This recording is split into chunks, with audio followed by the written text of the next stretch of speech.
Ayan na guys. Balatan lang natin siya. Wow. Ako guys, paborito ko talaga yung saging. So ito naman, hindi siya overripe. Pero yung paborito ko na saging is, yung alam mo ba yung sobrang soft? Yung masisira na siya. Pero hindi siya sira. Yung sobrang soft na saging. Yun talaga paborito ko. Ayan, ginawa ko lang siyang ganito. Hinog na siya, pero hindi talaga siya overripe. Tamang-tama lang yung hinog niya. So, ang gagawin ko is, ganitohin ko siya. Ayan. Sa isang piraso, 4 yung naputol. So, next. Pak, ganyan. Saging is the best. Banana Q.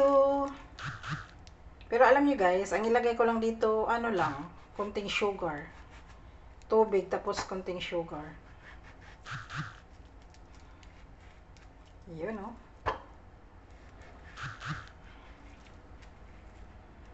Wow, my favorite banana. Ayan, sa isang piraso, 4 talaga yung paghiwa ko. Kung makapal naman yung isang hiwa, talagang gawin ko talaga siyang 4.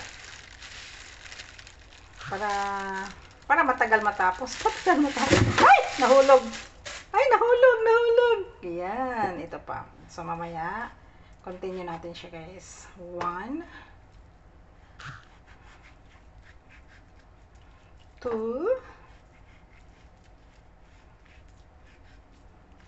3, 4. Pak. Ayan, ubusin na natin sa pag-ano.